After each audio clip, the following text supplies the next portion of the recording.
All right, y'all, welcome back. We are up with Mike Lee. Oops, let me give her that.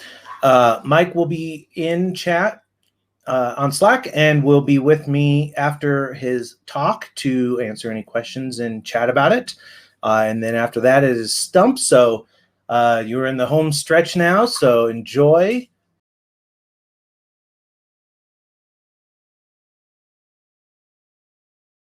Hi, I'm Mike Lee. If you're not familiar with my talks, I need to warn you that they can be a bit heavy. This talk in particular is going to make reference to my terrible childhood, racism, and some pretty graphic medical descriptions. So if you're not in the mood or you're not sure, you might want to save this one for later. I was so excited. After the last 360, I was so excited because the project that I had been working on for the last 2 years was finally going to ship. It had taken way longer and cost much more than anybody had expected, but it was so important, and it was finally going to ship. Let me back up. So the year was 2018, and the App Store had been online for almost 10 years. And in that time, so much had changed, and now something else was about to change. A company that most people don't even know exists was about to become the world's most powerful information company, kind of by accident, and they weren't exactly happy about it. So in order to ameliorate their potential monopoly, they created a market opportunity. And in response to that market opportunity, a genius idea was born. It wasn't my idea, but when I heard about it, I was so excited. At that point, I could count on one finger the number of app ideas I had been that excited by, and that had been Obama '08, a decade prior. It wasn't the opportunity itself. I had zero interest in that. It was what the opportunity would allow us to create. A proof of concept that digital identity could be proven online without ever digitizing, storing, or transmitting any personal information. It sounds paradoxical. How can you prove your identity online and remain anonymous at the same time? But it's one of those ideas that's obvious in retrospect. And I immediately knew that if only we could build this thing, if only it would be allowed to exist, it would become the new standard. A better standard. And even if my client was not successful, the idea would live on, and we would all be better for it. I did the technical part, building the middleware to integrate a blockchain library with the native crypto hardware, as well as working on the apps that would sit on top of it. But that wasn't the hard part. The offline business development and deal making was the hard part, and that's what most of the company was working on. And everyone did great. It's nobody's fault that the opportunity that seemed a few months away never got any closer. Or that inevitably burned people out and made the investors restless. It was logical that the company would start looking for some other applications of the technology to keep the project alive. Finally, they hit on a launch strategy that we all agree made sense. We'd rewrite the apps, again, but this time as a way to connect people to celebrities and brands, run exclusive promotions and events, and other non-saving the world trivial bullshit. But it was smart because we were trying to build vital infrastructure, and so it made sense to test the system on something non-vital first. We got the whole team together and we had a little month-long mini death march, which my health hasn't fully recovered from, but we did it. We shipped it. But right before we shipped it, we got word that the original market opportunity was dead. And with it, the original purpose of the app as a new paradigm in digital identity. So while the rest of the team celebrated, I fell into a deep depression, what I called a crisis of purpose. Now, a lot of people I talked to couldn't see the problem. A lot of people thought that working with celebrities sounded a lot more fun than working on digital identity. And even though I had signed on at half pay, thinking it would just be a few months, I was still making more money than most people. But for others, the ones who really know me, how I think and how I am, there was one clear solution. I needed to seek advice from the same person who had helped them and so many others in our community with life's hardest questions. They said, maybe it's time to go back and watch your old presentations. And so that's what I did, and that's what I'd like to talk about. How I've spent this year trying to take my own advice, for better or for worse, and where that's led me. Now, usually these days I'm reluctant to put myself too much in the story, but this time I thought it might actually be helpful. You see, it's hard to give advice to a large group because people's individual lives are so different. So instead, I've been giving generic advice, just trying to pass along basic knowledge, thinking that this will be more useful to more people. But it's also harder to use because then you have to take the extra step of figuring out how it applies to your own specific situation. So my hope is that by talking about how I apply this advice, it will help you to think about how you can apply this advice, or any advice, and at the same time, by talking about how and what I'm doing, maybe provide some kind of inspiration. That's why I've decided to call this one Doing Good. Even before the project pivoted, 2019 was already one of the worst years of my life. It was all I could do just to survive, and I didn't want 2020 to be the same way. I didn't want to just survive. It didn't feel like enough to just survive. Well, 10 years ago, at 360 iDev 2010, I gave a talk called Engineering Life. Back then, I was still working for Apple, so I avoided talking about the company or its products. I had only started speaking 2 years prior at the C4 conference in Chicago, so this was still a formative time. This is why I came to be known for mostly non-technical presentations. This was also the year that I wore a fancy but somewhat ill-fitting shirt, which people made fun of, and which led me to start giving my presentations in ridiculous costumes. I also wasn't a very good speaker, which is ironic because at this point I was already training other speakers, including for WWDC, but I guess it just goes to show that giving advice is easier than taking advice. I'm just going to say it, I hate this talk. I feel like it's poorly delivered and sorely in need of some fact-checking, but nevertheless, it does contain some real knowledge, including a description of why I hate this talk and what I should do about it. The most important thing about Engineering Life is that I shared what I called the algorithm of awesomeness. It works like this. You look at where you're heading, and if it's not where you want to go, then you think about where you'd rather go, and you imagine yourself there. And then you look back from that potential future to where you are today, and figure out what you need to change today to reach that future.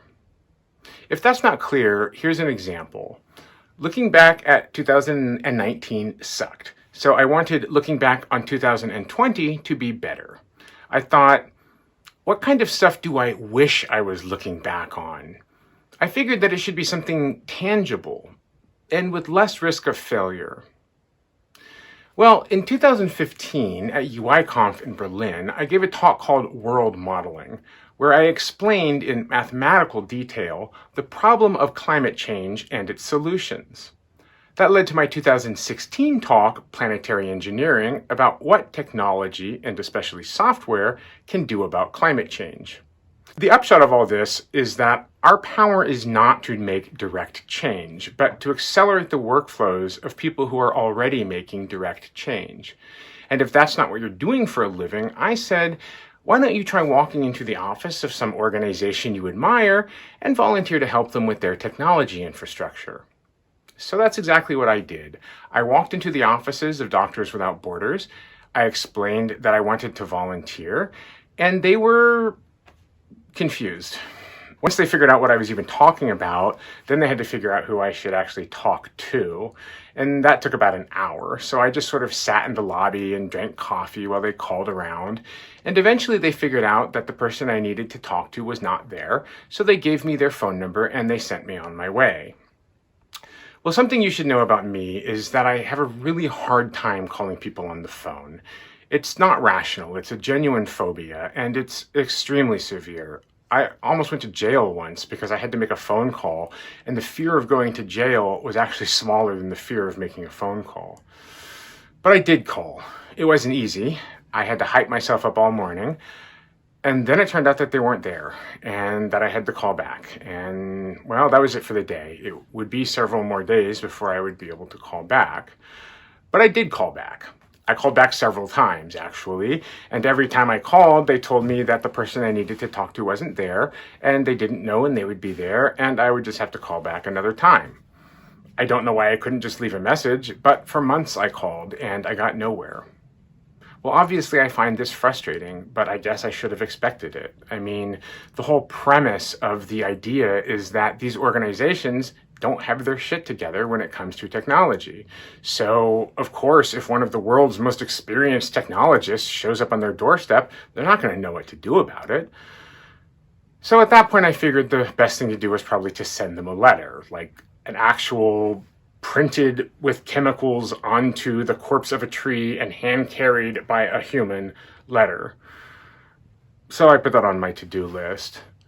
Meanwhile, and fortunately, this was not my only idea. It wasn't actually even my main idea.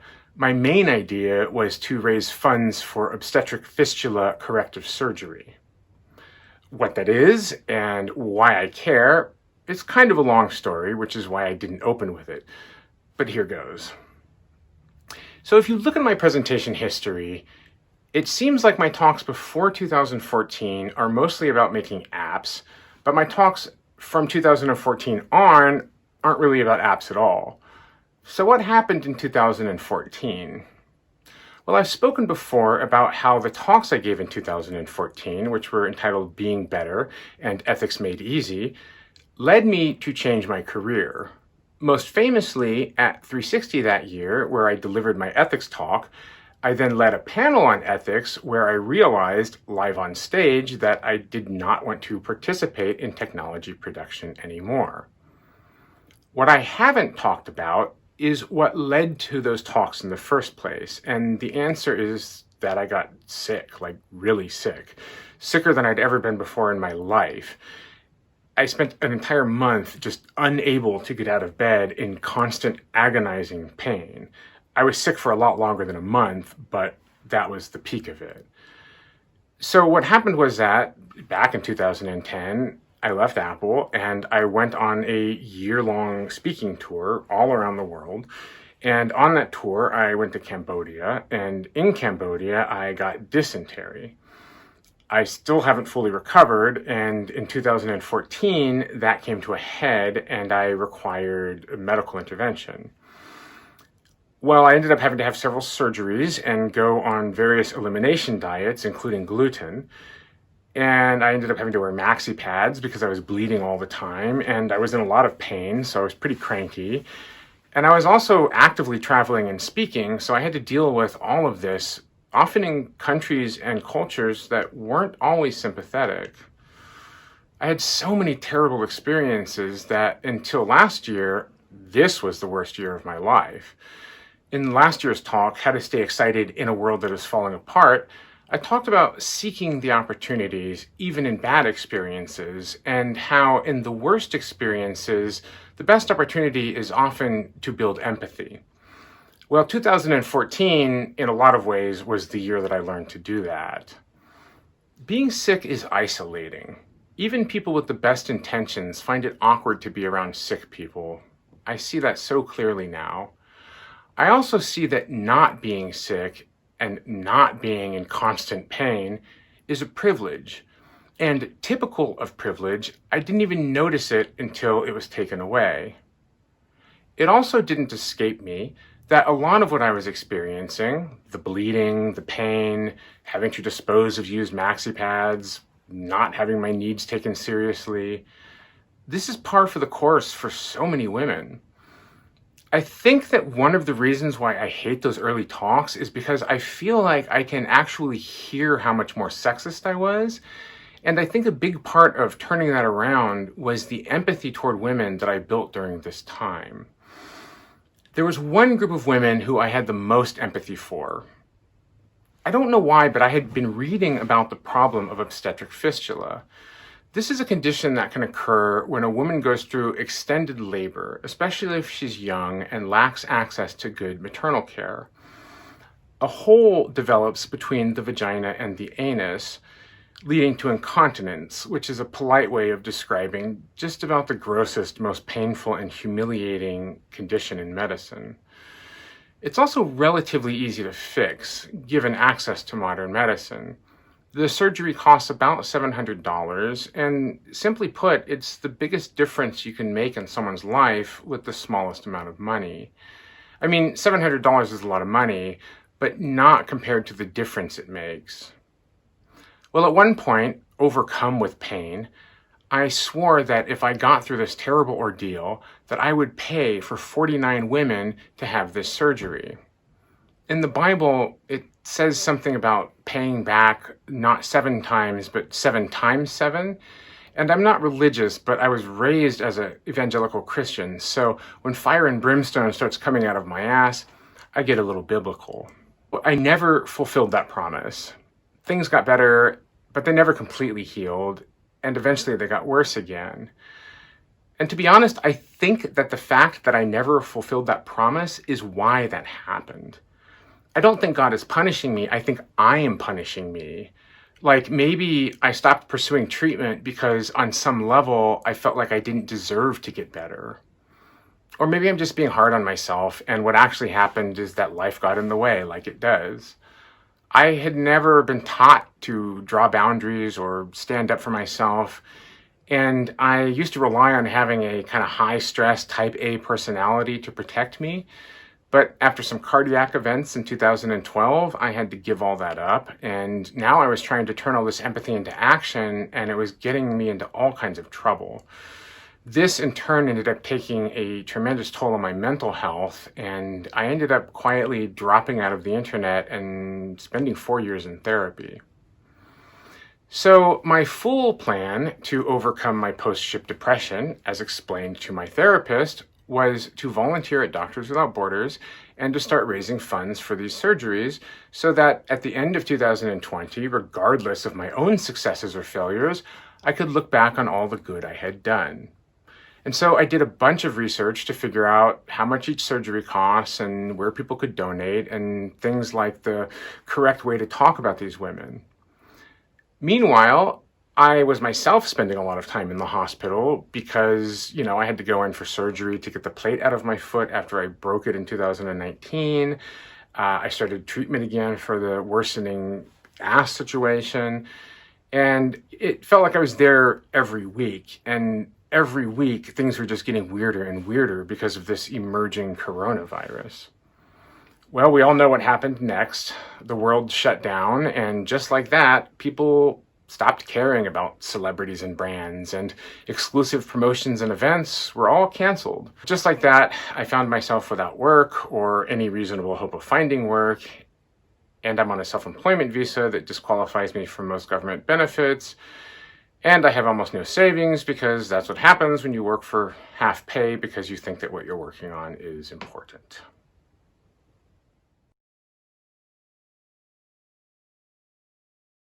I guess like most people, I thought that things would return to normal after just a few months. So I thought, there's no point trying to scramble to find a job now. I'd be better off just using this time to achieve some personal goals that I haven't had time for. At least the ones that can be accomplished at home for very little money. But now I feel that I have to pause here and let something be said. Not by me, but by the great John Green, who in his June 25th episode of Anthropocene Reviewed said, "I understand the urge to put a positive spin on a negative experience, but I find nothing to recommend about pandemics. I'm not here to criticize other people's hope, but personally, whenever I hear someone waxing poetic about the silver linings to all these clouds, I think about a wonderful poem by Clint Smith called When People Say We Have Made It Through Worse Before. All I hear is the wind slapping against the gravestones of those who did not make it," the poem begins. And so I want to make very clear, I am not talking about looking on the bright side or seeing the silver lining. I am not talking about what Clint Smith called rearranging language to make a different word tell the same lie. I'm talking about taking action for our own survival. We should remember the dead, but we have to do more than just mourn. To take a line from Hamilton, dying is easy, living is harder. In my 2016 talk, The Most Important Thing, I tried to give people practical advice to both prepare for and contribute to stopping climate change. I said that the society and infrastructure that we take for granted can and will collapse suddenly and for increasingly long amounts of time. I said that we all need to be looking at our lives and figuring out what our needs are and how they're met, where our food and energy are coming from. I said that people need to learn skills and invest in tools that they can use and maintain. In other words, real capital. I said your retirement savings are better spent on things like water tanks and solar cells. Whatever it is you need or want to do, I said, do it now while it's easy, while stores are still open and money still has value. And people thought that I sounded insane. And I thought that I sounded insane.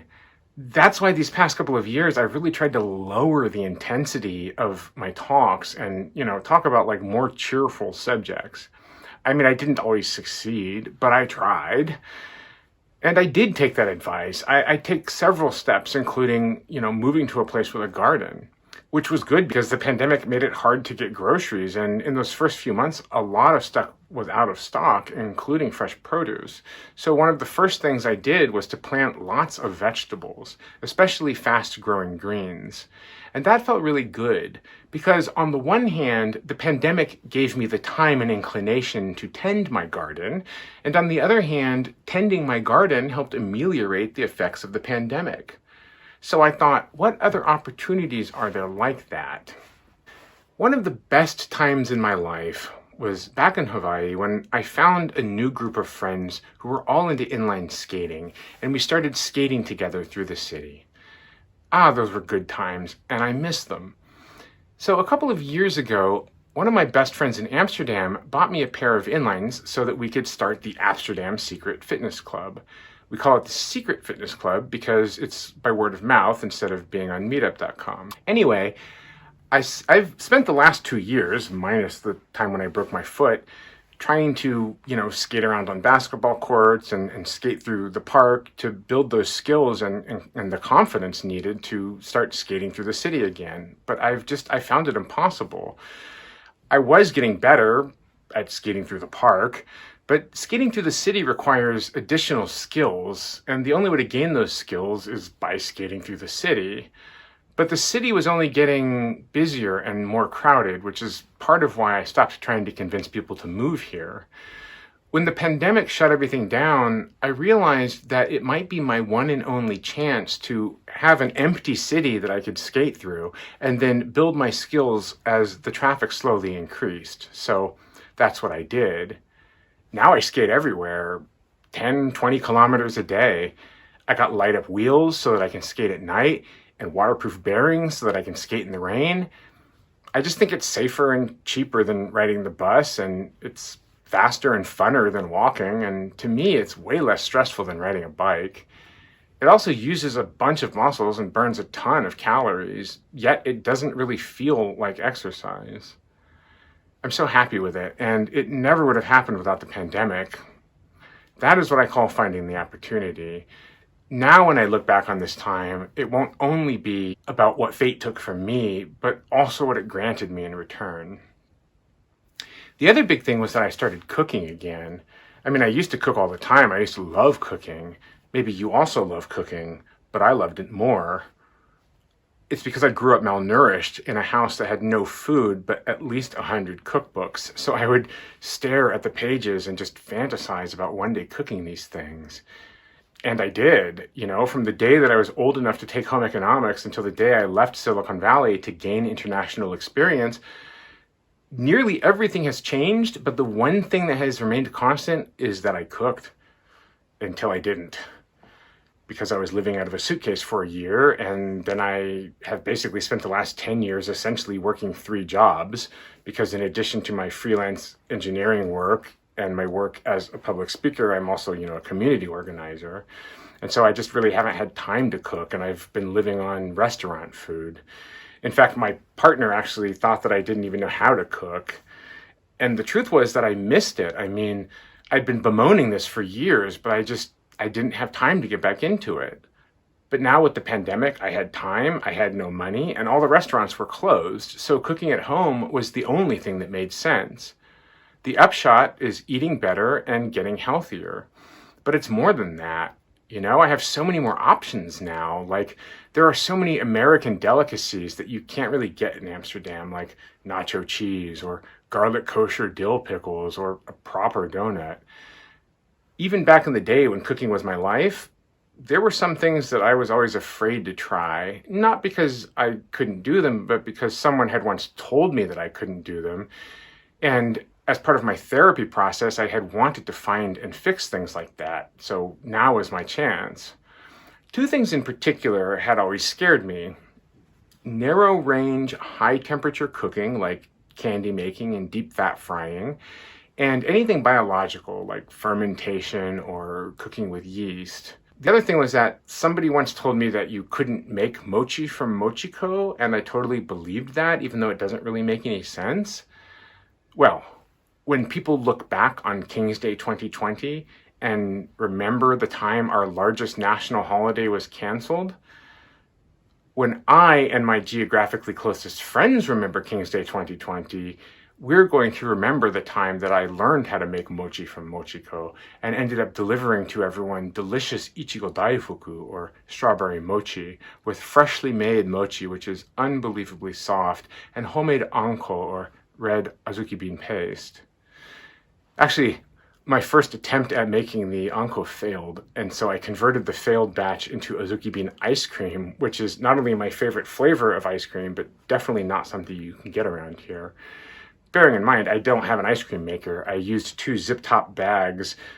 I put in some, ice and some salt, and then I would just put it in the freezer for an hour and then massage it, and then put it in the freezer for an hour and then massage it until eventually I had ice cream. Engineering for the win. I also haven't bought bread since the start of the pandemic, partly because my staple is still rice, but also because I've been baking up a storm, even though finding supplies like yeast and flour have become a major pain in the ass. But it's an even bigger pain in the ass? Needing obstetric fistula corrective surgery. My original plan was to stand on stage in Denver and ask you all to consider joining me in funding these surgeries so that, regardless of our own successes or failures, we could all look back on 2020 and the lives that we had saved. I've actually done something like this once before, back in 2008 with my Club Thievie initiative. Thievie was a plush lemur who I bought for anyone who donated to the Madagascar Flora and Fauna group. Eventually, we raised $12,000. And so, again, $700 is a lot of money, but things were going so well that it seemed reasonable to expect that 49 of us could actually afford to do something like this, especially if I spent some of my own money to, make incentives for the donors like I had with Club Thievie. But with the pandemic, none of that seemed possible, so I tried to think a little smaller. I thought, why not have a bake sale? Instead of the greater developer community, I could just bake delicious treats for my local community, and they could pay for them by donating directly to the cause. I mean, maybe in the end we'd only save like 1 woman, but saving a life is still a tangible accomplishment. So the idea that I had was to promote my bake sale by making a YouTube cooking show about preparing American and Japanese delicacies using European ingredients. But as I mentioned, I was having a hard time even finding ingredients thanks to a worldwide shortage of flour and yeast. So I would end up spending half of my day just going from store to store looking for ingredients, and the other half of the day experimenting with alternatives to those ingredients, which meant a lot of trial and error and a lot of failure. Meanwhile, everyone else was worried about toilet paper, and it was all anyone could talk about, so I quickly learned that there was not an actual shortage of toilet paper, but rather that all the toilet paper had been packaged for commercial use instead of residential use. I thought, I bet it's the same situation with flour, and I looked into it, and sure enough. So eventually I figured out how to order 25 kilo bags of flour direct from the mill, and having done so, I can tell you that I will never go back to using store-bought flour. Not only do I have more control over the content of the flour, but the quality is much higher. This is just one more way, not that the pandemic has made my life better, but that I have made my life better during the pandemic. The next problem was yeast.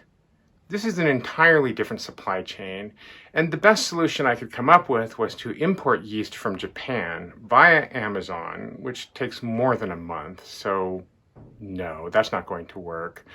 I was going to have to think differently. I thought, well, yeast is a living organism, so I should be able to grow my own. I started doing this in two ways. First, I propagated commercial yeast into what I call extended yeast.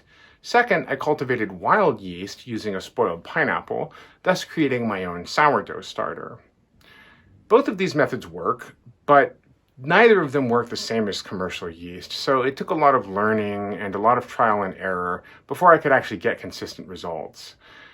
Now, I don't feel embarrassed to call myself a master baker. I mean, just look at the notebook where I write down my recipes and my results. It started out like a normal cookbook, 500 grams of this, 400 mils of that. But over time, it has just morphed into pages and pages of equations. Now, a recipe for me is like 85, 15 at 70%. That's the whole recipe. Everything else is just institutional knowledge of how bread works and math. When my baking got good enough to pay for, my friends/test subjects started asking where they should donate. And I had done this research, but for US dollars, not for euro, and it felt inefficient to send the money halfway around the world and back, so I was trying to find either a Dutch or at least a European agency where people could donate. I ended up writing to the United Nations, who coordinate this effort, to ask where people could donate euro, but I never got a response, and I still have no idea. So I guess this is the story of what happened to Plan A. Man plans, God laughs. Eventually, it became clear that surviving the pandemic is going to be harder than just staying at home for a couple of months, which I admit in retrospect seems obvious. The voice of fear was growing louder in my head, and with it, the desire to not give in to fear. I needed to pivot. So I started thinking about what I was going to do with myself, and the first idea that I had was that I should retrain on how to run a respirator, since that was what we thought we needed. But I guess it turns out, no. It was a nice idea, but no. So then I thought, okay, well, I've been going around giving business advice for years now. I mean, we established a VC fund, the Amsterdam Fund, in 2011. I presented the app universe after the Big Bang, which totally broke down how the business of selling apps actually works, in 2013. And I've been running the weekly Amsterdam business chat for years now. This is where I will sit down with people, usually one-on-one, sometimes in groups, and help them figure out how to turn their dreams into reality. When you include the pitch training and the work I've done with the Dutch Embassy abroad, I've easily spoken to thousands of would-be makers and entrepreneurs all over the world, and I've definitely spotted some patterns.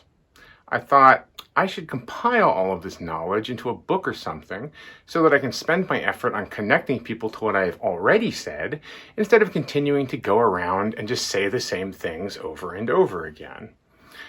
I also tried to simplify my plans as much as possible because ideas like making a cooking show to promote a fundraiser, that's all just unnecessary complexity. I started going through all of my old work, trying to compile more than create, trying to use what I already had.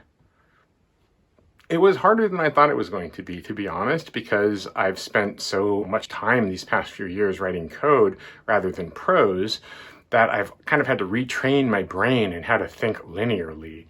And at the same time, I need to actively resist the urge to try to make an app that makes writing prose more like writing code. I was finally starting to make some progress, and then everything changed again. This time, it was a global reckoning on racism, and I wanted to ignore it, but I couldn't. I wanted to sit down and write about business, but all I could think about was racism. That, in a nutshell, is what it is like to not be white.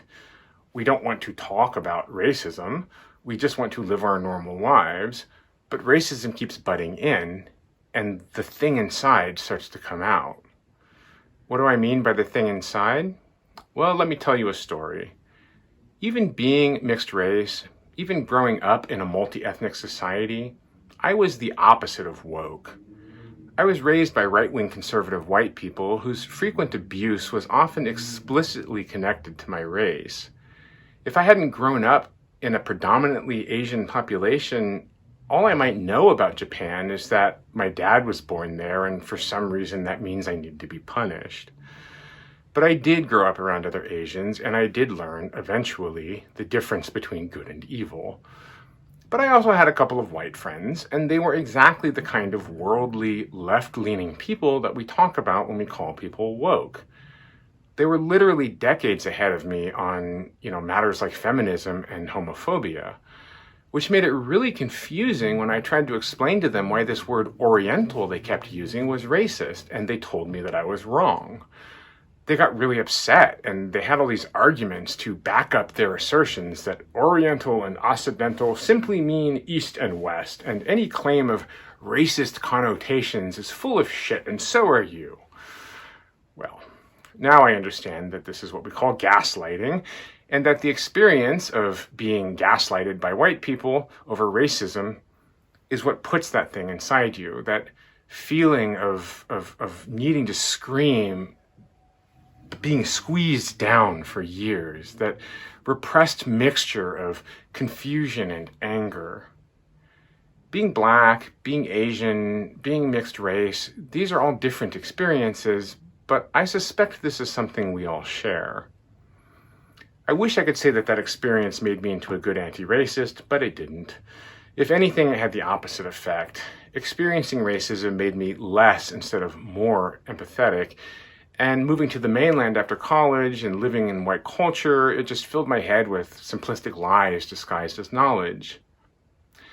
Well, in 2016 at AltConf in San Francisco, I gave a talk entitled Know the World and Make It Better, about having my eyes opened by the Museum of Slavery in Curaçao. This talk, along with 2014's Being Better, I consider to be not just my best work as a speaker, but my best work, period. In the years since, I have been actively learning about the history of race and racism, and having sometimes uncomfortable conversations with my friends and members of my community, partially because it's vitally important to understanding the state of the world, and partially because when I see someone wandering lost with bad directions, I just want to help them.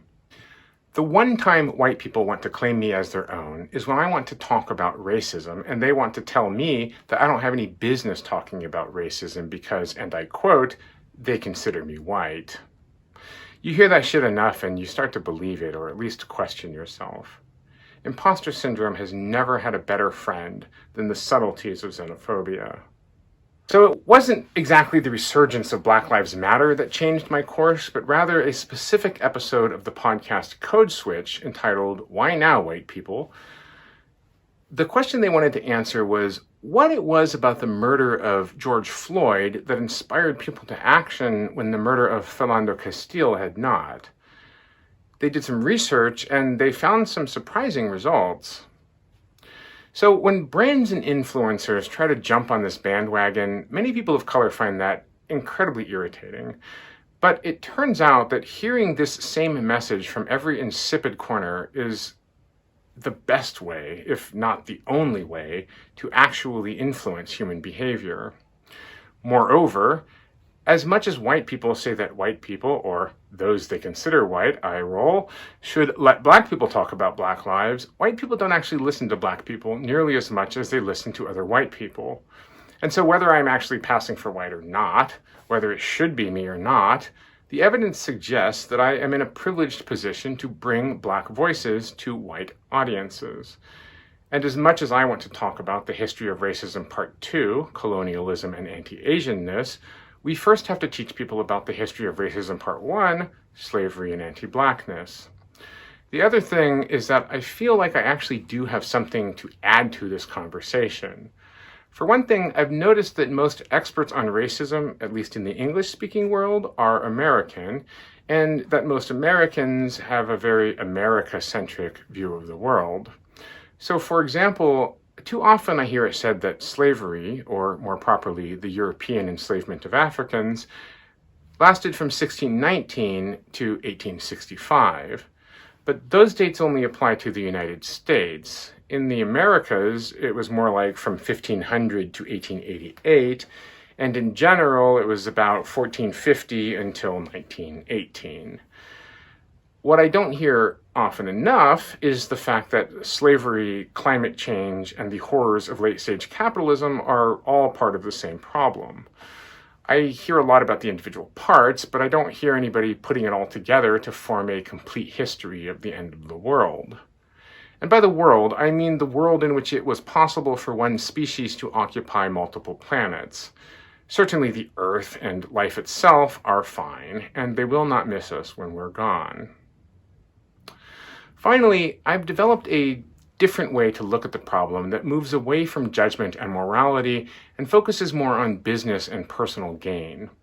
It's not that I don't believe in judgment and morality, I just think that it's easier to sell people on business and personal gain. They're both true, and the end result is the same. It's just a matter of how you think of it. Let me give you some examples. Affirmative action is the idea that if you have two candidates who are equally qualified, but say one is black and one is white, that you should hire the black one. Most people think that you would do this because it's the moral thing to do, but I would argue that the reason you should do this is because the black candidate is better. Think about it. If two people appear to be the same height, but you know that one of them is standing in a hole, then you know that even though they appear to be the same height, one of them is actually taller.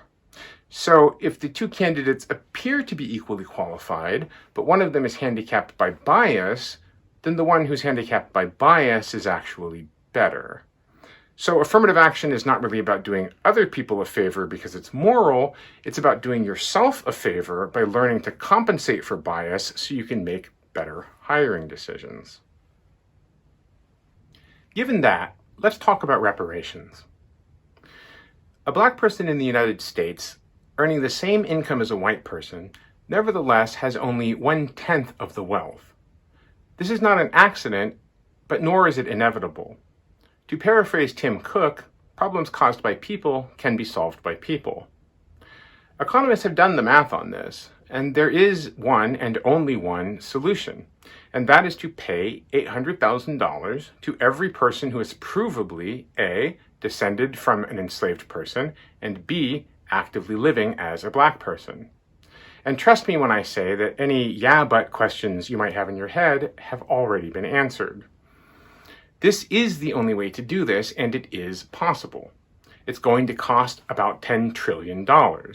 And at first you might think that sounds insane, but if you think about it, in our lifetimes, or even just in the last 12 years, how many trillions of dollars have been put into the pockets of the rich to quote-unquote stimulate the economy, even though all the evidence shows that most of that money never leaves said pockets? I propose that the next time the government wants to stimulate the economy, they pay reparations to black people. Not because we owe them, not because it's moral, but because that is what would actually have the biggest effect. A black person earning the same amount as a white person has only 1/10 the wealth, but that means they have 10 times the potential. The more we discriminate, the more we rob ourselves of that potential. The more we correct our past mistakes, the more we unlock that potential. If we still treated disabled people the way the Spartans did, we never would have had a Stephen Hawking. So how many Stephen Hawkings has racism cost us? So when you see only your black neighbors getting stimulus checks, when you see an explosion of black spending, black enterprise, and black-owned businesses, it might feel unfair at first, but in the long run, we will all be better off. In fact, I would say that the day the United States, let alone the rest of us, finally pays its debt of reparations will be the dawning of the greatest period of innovation and prosperity that the world has ever known. And how could it be otherwise? We built all of this with unwilling black bodies. Imagine what could be accomplished by willing black minds. In 2018, I gave the opening keynote at a tiki-themed tech conference in Atlanta called TechieCon. It was a great conference, and I got to visit the childhood home and final resting place of my childhood hero, Dr. Martin Luther King. In my talk entitled We're Doing It Wrong, plus Aloha State Facts, I tried to inject some actual cultural history into the quasi-cultural theme. My favorite part of this talk is the section on kuleana, which is a Hawaiian concept somewhat similar to dharma. That which is your duty, but also your honor. The problem I am always trying to solve is how to know which problem I should try to solve. Because the world and its problems are so big and so numerous, but we are so small and have only one life to live. My interpretation of kuleana, my definition of dharma, is that problems that the world puts in front of you and that you are capable of solving are the problems that are your duty and your honor to solve. In that sense, surviving this pandemic is about more than just finding opportunities. It's really about finding the things that need to be done. To me, understanding racism and diversity, along with ethics and privacy, software and technology, and climate change and sustainability, these are all 21st century business skills. As much as pitching, presenting, business planning, and SWOT analysis are classical business skills. So I've decided to focus on making a living by teaching these skills. I held my first racism workshop last month, and I've scheduled a 4-part deep dive on racism and diversity for later this month. Given my personal situation, yes, this is a terrible time to try to do something like this. But given our collective situation, it feels not just like something that I could do, but that I must do. And I know that even if I fail, when I look back on this time, if I get to look back on this time, I will know what I was doing. And in that, there is peace. Thank you. Oh, man. That was an amazing talk, sir. Oh, wait, you're muted.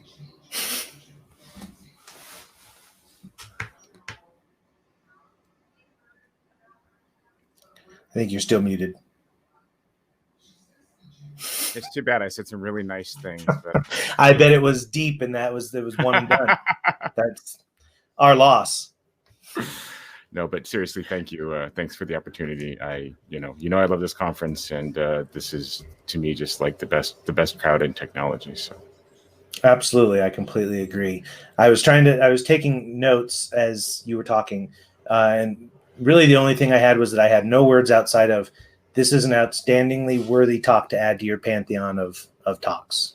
This was a good one. They're all good ones, but this was really good. Yeah, thanks. I appreciate that. Hopefully, it'll be good practice for a lot of recordings I am going to have to make on these other 21st century business skills. Absolutely. I'm excited about your lecture series. Nicole and I missed the first round, but we'll definitely be checking out subsequent ones. Cool. So yeah, that's exciting, and kudos for doing that. That's talking about it is a step for sure. That many, like, as you said, are not willing to hear. So that's a good place. Yeah, I mean, definitely. And, the other thing that I really wanted to kind of talk about this year is that in general, I just wanted to talk about failure, because it's like, it's been pointed out before that, I show up, at the end of the year and kind of talk about, all the successes or kind of like the end results. And like the reality is that, doing anything is just like there's so much failure and that comes with iterating and with trying new things. And I often say that like my career has just been like a series of failures, but that I'm always kind of failing upward. And I mean, the reason why it's a series of failures is not just because I'm, like an exceptionally unlucky person or something, but it's because I'm always pushing things. And it's like, if I don't push them to the point of failure, then I haven't, tried hard enough. And it's not really about the end, it's really about sort of everything that's left along the way. So I just wanted to kind of illustrate to people that, like, yeah, like, if I'm making it look easy, like, it's not easy for me either. Right. Like, it's really just about, the basic engineering skill of iterating and learning and just trying to get better every time, whether it's a software project or it's just my own way of looking at the world. Absolutely, I completely agree on failure. I know that it's often such a taboo topic, but it's the most important one, I think, especially for business and life things. Like, yeah, you look at anybody that looks like they've got their shit together, and it's almost certainly an iceberg of chaos and destruction underneath that they're of all their failed attempts and everything else.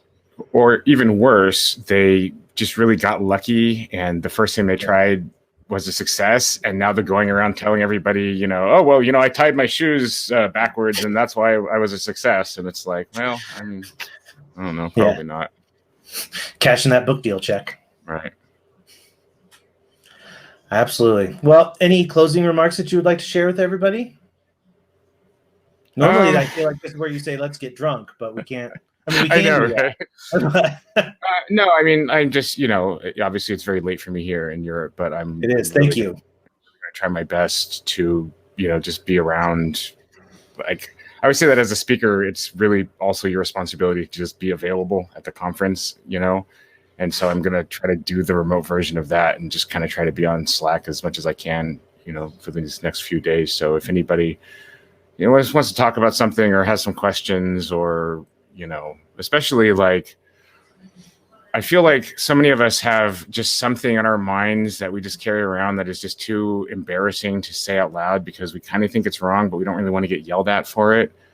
And like, as part of my therapy, I had to do this project where I actually had to ask people like what was, good about me, which is super embarrassing.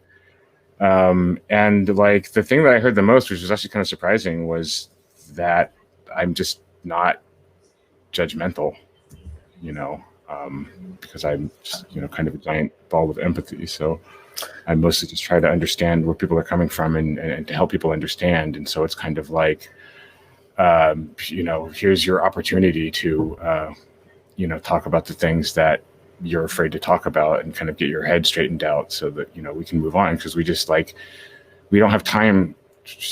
We should just like, there's zero time for fucking around, right? Like everything is falling apart and we still have a chance to not exactly prevent ourselves from falling off the cliff, but at least, to fall off the cliff in a slightly more gentle way. But there's zero, we don't have any more, we can't fuck with any more shitty presidents. Like we can't fuck around with, wasting our time on bullshit that only feels important. Like we just really have to we have to think about what we're doing, and we have to make sure that like everybody is able to contribute. And that means, like our keynote said, not wasting your time worrying about what you look like to the police and not wasting your time just arguing over petty bullshit, but really like what can we do not to make ourselves feel better, but to actually take action and actually fix the system before the whole damn thing collapses on us. Absolutely. Well, thank you, sir, and I appreciate you staying up. I totally didn't think that I would put you in a morning slot, and I was looking at the clock. I was like, oh, damn it, this is really late. So I apologize for that. It's, you know what, though? Like, honestly, for the attendees, it's better to put it at the end anyway, right? Like, that was a good end of day talk. Yeah, nobody wants to, think about this all day. You want to at least get some, like, Swift UI and Combine in your head before you fill it with all the heavy stuff. Yeah, and now everyone has the evening hours too, or depending on time zone, to process. You can drink and talk about it and process your emotions. For sure. All right. Well, thank you, sir. This was a pleasure as always.